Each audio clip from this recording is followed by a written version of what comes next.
नमस्कार, आशा आंगनवाड़ी न्यूज़ में आप सभी का स्वागत है। सरकारी कर्मचारियों के लिए बहुत बड़ी खुशखबरी आ गई है, जो कि इस वीडियो में आप लोगों को लाइव प्रूफ दिखाने वाला हूं। तो दोस्तों, आप लोग मेरे वीडियो पर लास्ट तक बने रहिएगा। चलते हैं, वीडियो को शुरू करते हैं।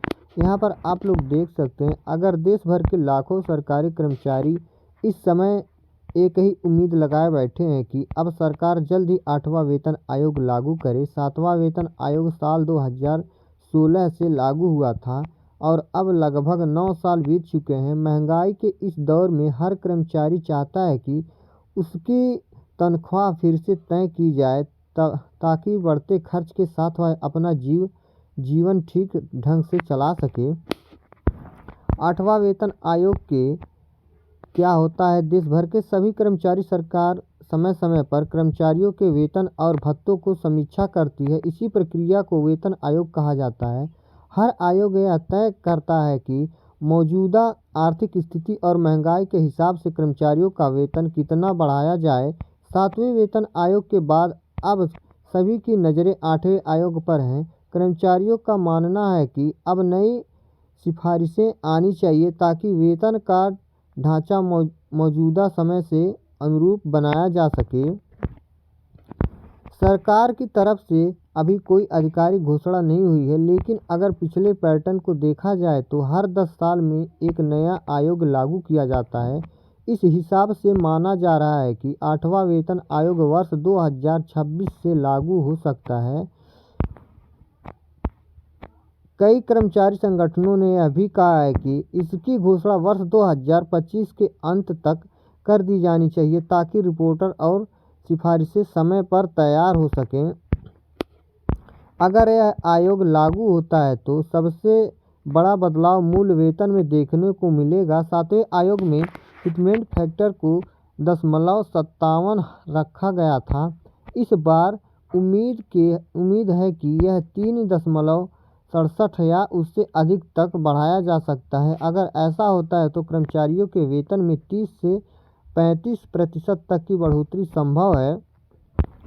सिर्फ काम कर रहे कर्मचारी को ही नहीं, बल्कि पेंशन पाने वाले वरिष्ठ नागरिकों को भी इस आयोग से राहत मिल सकती है। लंबे समय से महंगाई भत्ता बढ़ाने के कारण पेंशन की राशि पर्याप्त नहीं रह गई है।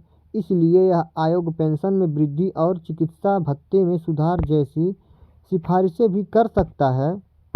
वित्त मंत्रालय की तरफ से पहले यह संकेत दिया गया था कि भविष्य में वेतन आयोग की जगह एक ऐसी व्यवस्था लाई जा सकती है जिसमें कर्मचारियों का वेतन समय समय पर अपने आप बढ़ता रहे। इससे हर 10 साल बाद नया आयोग बनाने की आवश्यकता नहीं पड़ेगी। फिर भी कर्मचारियों की मांग है कि सरकार फिलहाल 8वां वेतन आयोग जरूर गठित करे, ताकि मौजूदा वेतन संरचना में सुधार किया जा सके। महंगाई भत्ता यानी डीए हर 6 महीने में बढ़ाया जा सकता है और इसका सीधा असर वेतन पर पड़ता है। अगर नया वेतन आयोग लागू होता है तो डीए की गणना भी नए वेतन के अनुसार की जाएगी, जिससे तनख्वाह और पेंशन दोनों में स्वाभाविक रूप से वृद्धि होगी। कई संगठनों का कहना है कि सरकारी नौकरी में अब वेतन वृद्धि बहुत धीमी हो गई है, जबकि महंगाई लगातार बढ़ रही है। इसलिए 8वां वेतन आयोग सिर्फ वेतन बढ़ाने का नहीं, बल्कि कर्मचारियों के जीवन स्तर सुधारने का भी एक अवसर होना चाहिए। कर्मचारियों की यह भी मांग है कि पदोन्नति की प्रक्रिया सरल की जाए और सेवा शर्तों को अधिक पारदर्शी बनाया जाए। सरकार पर इस आयोग को लागू करने से बड़ा वित्त भार पड़ेगा, क्योंकि इससे लाखों कर्मचारी और पेंशनर को आय बढ़ जाएगी। लेकिन इसका सकारात्मक पक्ष यह है कि जब लोगों की आय बढ़ेगी तो बाजार में मांग भी बढ़ेगी, जिससे देश की अर्थव्यवस्था को बल मिलेगा। यानी यह निर्णय शुरू में भारी जरूर लगेगा, पर लंबे समय में देश के विकास को गति देगा। अगर मेरा वीडियो पसंद आया तो मेरे वीडियो को लाइक करें, सब्सक्राइब करें, कृपया बेल आइकन जरूर दबाएं। धन्यवाद।